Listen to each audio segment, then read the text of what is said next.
Olá, meu povo lindo, como é que vocês estão?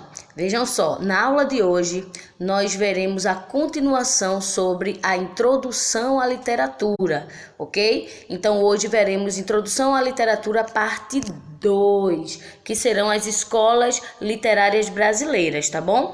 Então, se você não assistiu a introdução à literatura parte 1, volta lá, entra aqui no meu canal e assiste para poder entender tudo sobre a literatura. Então, essas aulas estão fazendo uma introdução sobre a literatura, tanto a parte 1 quanto a parte 2. Na parte 2 a gente vai focar nas escolas literárias brasileiras. Então, eu vou fazer um resumo, um apanhado geral sobre todas essas escolas, tá bom? Então, vamos ver, vamos começar.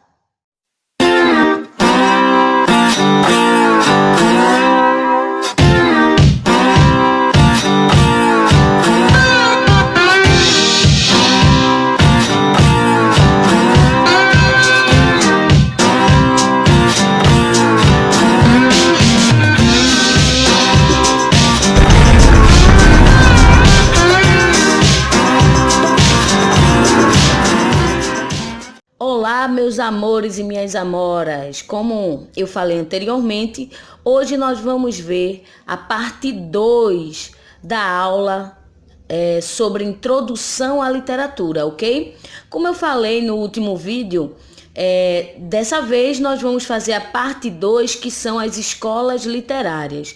No último vídeo sobre introdução à literatura, nós vimos os principais conceitos sobre literatura, o que seria essa disciplina, né? Sobre o que iríamos falar, quais suas características, sua linguagem, suas particularidades. Hoje nós vamos ver a introdução à literatura parte 2 e vamos conhecer um pouquinho sobre as escolas literárias brasileiras. Só que as escolas literárias brasileiras é muita coisa, então eu dividi na era colonial, porque as escolas literárias brasileiras, nós vamos ver já já, elas se dividem em era colonial e era nacional, tá bom? Hoje nós vamos conhecer a era colonial, lembrando que estamos vendo a introdução desses assuntos. Depois eu irei passar cada escola literária brasileira com uma explicação minuciosa, tá certo? Para que todo mundo consiga compreender cada escola, porque vai ser muito importante para a vida acadêmica de todos, ok? Vamos começar? Então vamos lá. Vejam só.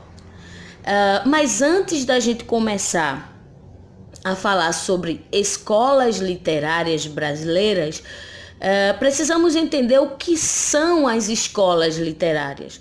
Algumas pessoas podem imaginar que são escolas físicas, né, com paredes, teto. Não, minha gente, não. Escolas literárias são momentos, são eras, são períodos dentro da história, onde a gente vai observar ali certo estilo daquela época na arte e na literatura. Ok? Então, dependendo do período histórico, do momento, da época, nós vamos ter algumas particularidades, algumas características. E essas características, por um dado momento, por um dado tempo, foi caracterizado como escolas, tá bom? Foram divididas e chamadas de escolas literárias, que também são chamadas de estilo de época, porque é exatamente isso. Dependendo do período, nós tivemos um estilo na escrita, na produção da arte. Então, esse estilo, por um determinado tempo, é chamado de escolas literárias, ok? E as escolas literárias vai depender também do local, tá? Porque os momentos históricos e os estilos na produção da arte e da literatura vai depender também do lugar. Então nós vamos ter aí as escolas literárias brasileiras, assim como vamos ter as escolas literárias portuguesas e entre outras. Só que nós iremos estudar as escolas literárias brasileiras. Hoje, nesse vídeo, nós vamos fazer apenas uma introdução, tá bom? E, como eu já tinha dito, iremos dividir em duas eras, onde A primeira era é a colonial, a qual nós vamos ver no vídeo de hoje. E na próxima semana nós vamos conhecer a era nacional, beleza? Então, ok. Então vamos lá. Vejam só. As escolas literárias brasileiras, elas são divididas em era colonial, que vai de 1500 até 1800, e a era nacional, que vai aí surgir, né, a partir de 1836 até hoje, até a contemporaneidade, tá bom? Então, a era colonial, ele é o marco, tá bom? Ele inicia todo o processo de cultura, todo o processo de colonização realmente brasileira. A gente vai ter aí, voltando à história, na era colonial, nós vamos ter a Carta de Pero Vaz de Caminha, onde inicia a literatura no Brasil, e também vamos dizer, o certificado de nascimento, né? A certidão de nascimento do Brasil, tá bom? Bem, então, lembrando, as escolas literárias brasileiras são divididas em era colonial, 1500 até 1800, e a era nacional, que vai de 1836 aos nossos dias atuais. Na era colonial, nós vamos ter as escolas literárias, tá bom?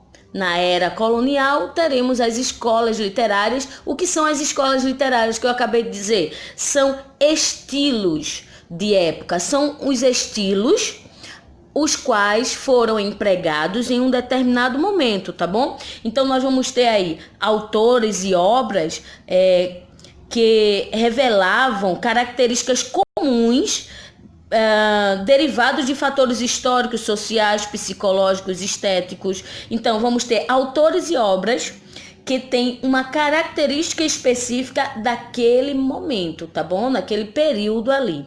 Então, no período que vamos iniciar aqui é a primeira escola, que foi dado o nome a ela como quinhentismo, que ele aconteceu no século XVI, e circulou esse estilo, essa característica, essa forma de fazer a literatura e a arte de 1500 até 1601.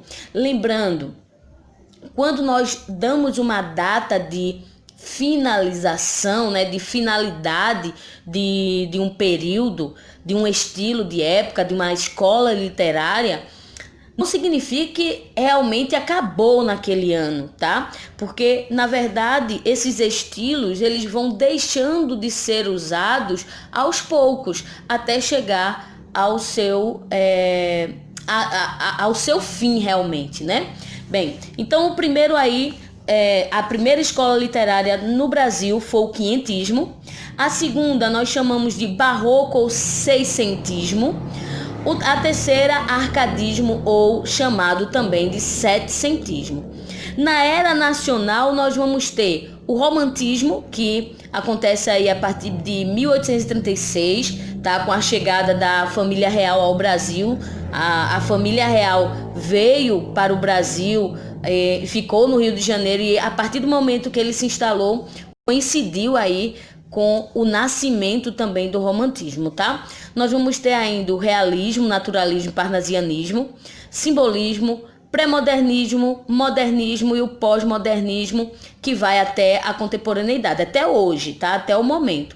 Lembrando e fazendo uma ressalva, o pré-modernismo, eu quero que vocês coloquem aí, quem estiver fazendo esse resumo aí no caderno, que o pré-modernismo não é considerado uma escola literária, tá? Não é. Por quê? Porque o pré-modernismo, na verdade, é apenas uma ponte, tá bom? É apenas uma transição do realismo, naturalismo, parnasianismo, simbolismo para o modernismo. Então, o pré-modernismo é apenas uma ponte de ligação do realismo, naturalismo, parnasianismo e simbolismo para o modernismo, ok? É apenas um momento de transição. A gente não considera o pré-modernismo como uma escola literária. Tá bom, Wande, mas por que está aqui então? Por que a gente precisa estudar esse momento de transição? Porque aconteceu tantos eventos, tanto na história quanto na literatura, nesse período de transição, que chamamos de pré-modernismo,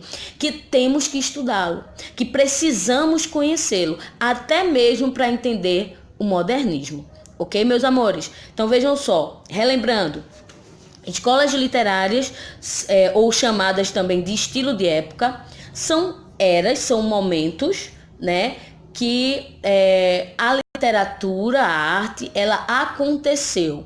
Esse período, ele é dividido no Brasil em duas eras, a era colonial e a era nacional. Na era colonial nós vamos ter o quinhentismo, barroco, ou chamado também de seiscentismo, arcadismo ou setecentismo, e na era nacional nós vamos ter o romantismo, realismo, naturalismo, parnasianismo, simbolismo, pré-modernismo, modernismo, pós-modernismo. Lembrando, pré-modernismo não é uma escola literária, apenas um momento de transição, ok? Então vamos continuar. Vejam só. Então vamos estudar a era colonial no Brasil. Ela começa a partir de 1500, tá bom? E vai até o momento que a família real chega ao Brasil no Rio de Janeiro. Ok? Então, é esse período aí histórico que a gente tem que observar, tá certo? Wandi, mas por que tu estás a falar isso? Vejam só, quando a gente consegue fazer uma relação do que estava acontecendo na literatura e o período histórico, fica muito mais fácil da gente entender a literatura que está sendo feita, tá bom? A literatura, ela anda de mãos dadas com a história, tá bom? Bem, então vamos seguir. Então, vamos ver aí, conhecer um pouquinho da era colonial brasileira. Vamos aí ver o quinhentismo. O que seria isso? O quinhentismo, essa escola literária, aconteceu no século XVI, tá? E nela nós vamos ter conjuntos de textos sobre o Brasil, tá bom? Sobre o Brasil, que evidenciam a condição brasileira de terra nova a ser conquistada. Então aqui nós vamos ter a Carta de Pero Vaz de Caminha, tá bom? Que foi a primeira escritura do Brasil, os primeiros dados sobre o Brasil. Mas ela é tão carregada de narrativa e descritivas tão boas que esse texto virou uma literatura. Foi considerada uma literatura e uma das primeiras literaturas brasileiras, tá bom? Então, o quinhentismo, como um todo, de modo geral, ela fala sobre o Brasil, sobre a flora, sobre a fauna, sobre o povo, tá? Lembrando que no quinhentismo nós vamos ter a visão do europeu sobre o Brasil. Nós não temos brasileiros falando sobre o Brasil, tá bom? Nós vamos ter aqui europeus. Então, todo o quinhentismo é a visão do europeu sobre o Brasil, tá bom? Então, esse quinhentismo, ele é dividido em literatura de informação e literatura dos jesuítas. Literatura de informação, Wandi, isso, perceba, informação, ele passa informação. Nós vamos ter muita literatura narrando, descrevendo o que conseguem ver, perceber e até mesmo as coisas que estão fazendo aqui no Brasil, tá bom? Então aí na literatura informativa nós vamos ver muita informação sobre o Brasil. Na literatura dos jesuítas, os jesuítas foram padres, tá? Que vieram junto com os navios, né? De Pedro Álvares Cabral. E ao chegar aqui, eles vieram com um objetivo, que era de catequizar os índios. Então, a literatura dos jesuítas é uma literatura voltada à catequese, tá bom? Eles vieram com esse propósito de transformar os moradores dessa terra nova, né, em católicos, tá bom? Muito bem. Então, nós vamos ter aí no quinhentismo a literatura informativa, que vai ter quais características? Uma literatura descritiva, então ele vai descrever o que está vendo, o que está sentindo, o que está percebendo, tá? Ele vai ter ainda, né, ele vai fazer, na verdade, um levantamento sobre essa terra nova, né, recém-encontrada, sua flora, seu povo, sua fauna, como eu já tinha dito. E ainda ele vai ter nos seus textos textos voltados à conquista material, tá? Então, a gente vai perceber nos textos que os europeus, na verdade, estão muito preocupados e com os olhos voltados ao ouro, à prata, ao ferro, à madeira que existe nessa terra, ok? Na literatura dos jesuítas, né, seus textos são voltados à catequese, como eu já falei, e também é uma literatura mais organizada, tá bom? Lembrando que a literatura dos jesuítas sempre são voltadas a mudar a cultura religiosa dos índios, tá bom? Eles têm esse objetivo. Então, ele vai aparecer aí com a literatura mais organizada, voltada aí à catequese, e começaram a cultivar também os gêneros poesia e teatro. Isso mesmo.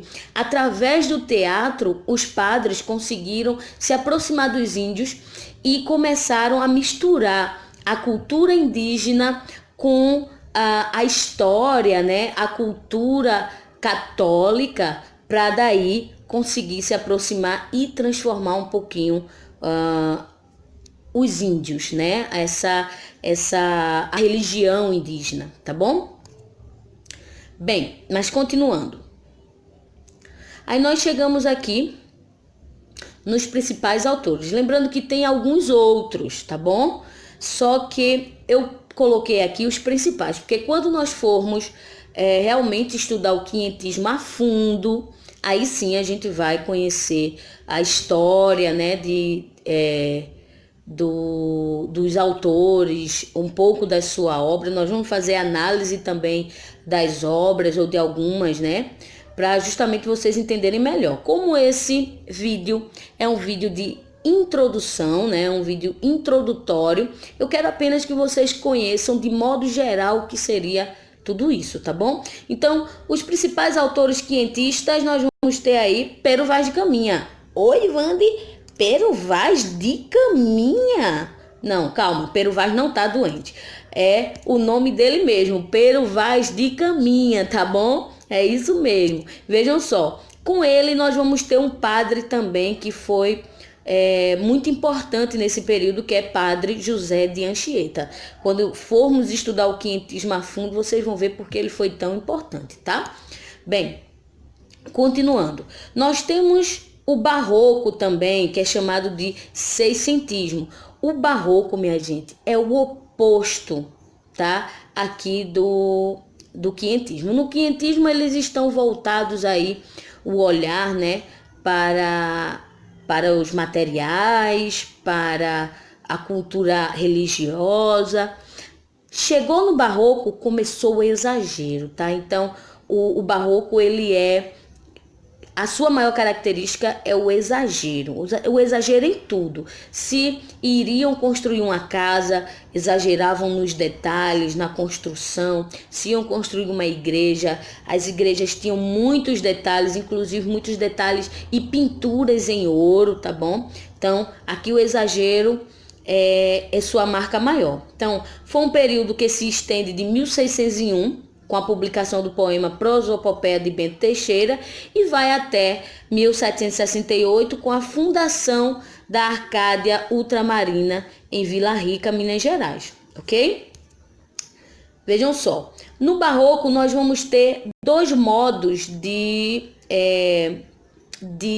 escrita, dois modos de comunicação, de expressão. A palavra correta é essa. Dois modos de expressão, que é o cultismo e o conceptismo, tá? Então, o barroco ele vai se dividir em cultismo e em conceptismo. No cultismo, nós vamos conhecer aí, né, e nós vamos perceber que os autores não se preocupam em passar uma mensagem, tá? Então, o cultismo não se preocupa em passar uma mensagem para todos entenderem. Eles não querem saber se você vai entender o que ele está escrevendo ou não, porque ele vai se preocupar com a beleza do texto, com a arte, com a forma do texto, o como irá ficar esteticamente o texto. Então, é um texto super culto, tá? E exagerado até, né, Porque aqui eu já falei, a característica é o exagero, então nós vamos ter um exagero até do cultismo, tá? Em seus textos. Por isso que eu falo que no cultismo os autores eles não se preocupavam tanto se as pessoas iriam entender a mensagem que eles estavam passando, porque eles passavam sim uma mensagem, mas estavam muito mais preocupados com a forma como iriam escrever esse texto. Então, nós vamos ter aí como característica do cultismo uma linguagem rebuscada, culta, extravagante, valorização dos detalhes através dos jogos de palavras, influência do poeta Luís de Gôngora, tá? Por isso, esse estilo também é chamado de gongorismo. Então, vocês podem encontrar em alguma avaliação por aí, algum concurso, Enem, IF, até mesmo na escola, vocês podem encontrar alguma avaliação perguntando sobre o gongorismo. O gongorismo é o cultismo, tá bom? Ele tá falando aqui do cultismo.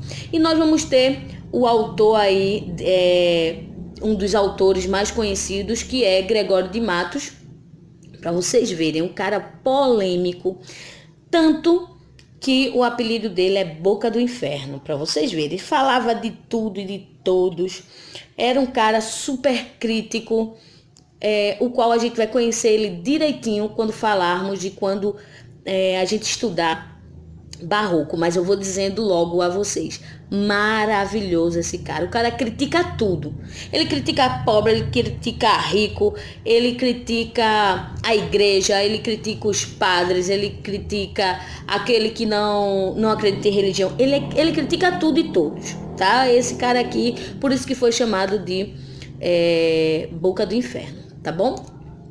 Bem, no conceptismo, ao contrário do cultismo, nós vamos ter uma literatura que se preocupa em passar uma mensagem, que se preocupa em passar uma ideia, tá? Muito utilizado pelos jesuítas, pelos padres, até porque faziam sermões para o povo. Eles escreviam e produziam a arte literária para o povo. Então ele queria que a mensagem, chegasse para todos, tá bom? Então, no conceptismo, ao contrário do cultismo, se preocupa em passar uma ideia e esquece a questão da estrutura do texto, tá bom? Então, nós vamos ter aqui como características mais marcantes, né? Nós vamos encontrar aí o jogo de ideia, né, de conceito, o racionalismo, tá? Seguindo um raciocínio lógico, usando retóricas. O autor aqui, espanhol, Quevedo, é um dos principais autores do conceptismo, tá? Tanto que o conceptismo, ele é chamado por alguns de quevedismo, tá? Porque o principal autor aqui, o principal representante do conceptismo é o espanhol Quevedo.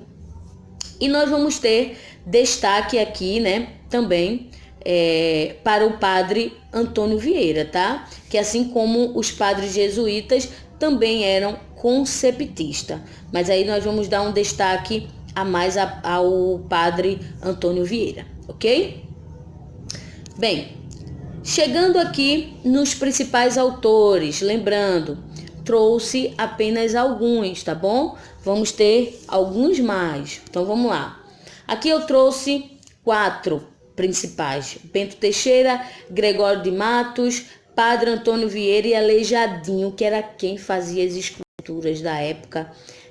Massa, maravilhoso. Quando a gente for estudar isso aqui, vocês vão ficar encantados, tá bom? Então, nós vamos ter aí 4 nomes principais que seria muito bacana se vocês fossem pesquisar sobre esses 4 caras aqui: Bento Teixeira, Gregório de Matos, Padre Antônio Vieira e Aleijadinho. Pesquisem, que vocês vão se encantar antes mesmo da gente ter essa aula, tá bom? Vocês vão ver que é massa, maravilhoso. Bem, chegamos então no arcadismo, ou também chamado de setecentismo. O arcadismo é a escola literária, setecentismo é todo o período de 1700, onde aconteceu esse estilo, né, de fazer a arte, de fazer literatura, ok? Então, no arcadismo, nós vamos ter aí um período que se estende de 1768 a 1808, tá? Com seus principais autores intimamente ligados ao momento da Inconfidência em Minas Gerais, constituindo-se no que poderíamos chamar o primeiro momento de uma literatura sistematizada produzida no Brasil. Então, nós vamos ver aí, né, uma literatura mais sistemática, tá bom? E outra coisa muito importante, ele é o oposto do barroco. O barroco, sua característica maior é o quê? E aí, quem lembra? O exagero, não é verdade? Não foi isso que eu falei? A característica mais importante do barroco, o exagero. No arcadismo, o contrário, cara. É a simplicidade. Aqui os caras vão preservar a simplicidade. Vão perceber, o homem arcadista percebe que é na simplicidade aonde existe a felicidade. É aonde existe realmente como é que eu posso dizer? O preencher da alma, tá bom? Então o homem arcadista, ele é um homem simples, preza pela simplicidade, ao contrário do homem barroco, que é um homem extremamente exagerado, tá bom? Então, nós vamos ter aqui no arcadismo, né? Como eu já falei, a oposição ao barroco, onde o barroco é igual ao exagero, nós podemos até dizer que é o sinônimo de exagero, já o arcadismo, o sinônimo de simplicidade, tá bom? Nós vamos ter como característica do arcadismo a natureza idealizada, eles vão idealizar a natureza, percebam até essa pintura que está aqui por trás. Então, nós vamos ver muito homens e a natureza, sempre assim, tá? Então, a natureza idealizada, campos versus cidade, nós vamos encontrar muito na arte literária, campos versus cidade, onde o campo seria o local da simplicidade, tá? O local da paz. Já a cidade vai estar caracterizado como um local de perturbação, tá bom? Então seria o oposto do campo, né? Enquanto um lado eu tenho a paz e a simplicidade, no outro eu vou ter a confusão, a agonia, né? Bem, nós vamos ter ainda como característica o fim do exagero, tá? Temos também a busca da natureza, isso em todas as formas de arte literária nós vamos ter a busca da natureza. Nós vamos ter também a razão como fonte de equilíbrio, lembrando que o homem arcadista, ele busca o equilíbrio, né? E aonde que ele busca esse equilíbrio? Através da simplicidade, através da natureza, tá? Bem, o homem em equilíbrio com a natureza, essa é outra característica do arcadismo, o homem sempre em equilíbrio com a natureza. Nós vamos ver também um homem que pensa de forma objetiva, sem muitas subjetividade, não, objetivo, claro, direto. Opta sempre pela razão, não aceita a emoção. Aqui o homem arcadista, ele é muito razão, a emoção ficou lá longe, tá? Ficou longe dele, porque ele vai preservar sempre e optar pela razão. Nós vamos ter também a busca de um modelo de comportamento, tá? Nós vamos ter aí essa busca aonde existiam modelos para serem seguidos e eles vão tentar seguir esses modelos, e valoriza as culturas clássicas. Então eles vão valorizar a cultura clássica, né? Vão buscar aí um modelo de comportamento, só que lembrando, sem exagero, em equilíbrio sempre com a razão e com a natureza, ok? Muito bacana o arcadismo. Quando a gente for estudar isso aí, vocês vão ver que é realmente maravilhoso, que eu acho que é uma das tendências e um dos estilos que deveriam nos acompanhar até hoje, né? A verdade é essa. Bem, mas vamos seguir. Os principais autores, lembrando, vamos ter outros, tá? É porque aqui eu optei por colocar, vamos dizer, alguns, né, ditos como mais importantes, mas a gente vai ter ainda outros, né, como autores desse arcadismo, tá? Bem, então aqui nós vamos conhecer Alvarenga Peixoto, nós vamos ter Tomás Antônio Gonzaga e vamos ter Cláudio Manuel da Costa como representante desse período aí, desse estilo, tá, de época. Bem, como eu falei a vocês, nós tivemos aqui uma aula introdutória sobre escolas literárias brasileiras no estilo, né? No estilo, na era colonial, tá? Espero que tenham gostado. Eu gostei muito, como sempre. Tentei deixar o texto mais curto possível. Vocês sabem, quem é meu aluno sabe que é muito difícil para mim explicar algo de uma forma mais direta, porque eu gosto de explicar bastante, que é para tirar todas as dúvidas. Como essa aula é introdutória, eu tentei deixá-la o mais resumida possível, tá? Para que vocês entendam de modo geral o que seria essa literatura, essas escolas literárias, esse período, né, essa era colonial. Mas nós vamos ver escola a escola, tá bom? Aí eu me deleito e explico um monte como eu gosto, tá bom? Obrigada, desculpem por não aparecer. Eu não apareci porque perceberam, né, que eram muitas informações. Então ia ficar precisando sair, entrar, né, no vídeo e ia terminar atrapalhando a explicação. Por isso que eu optei por ficar escondidinha aqui e aparecer apenas no começo e no final do vídeo, tá? Cheiro, abraço e fiquem com Deus.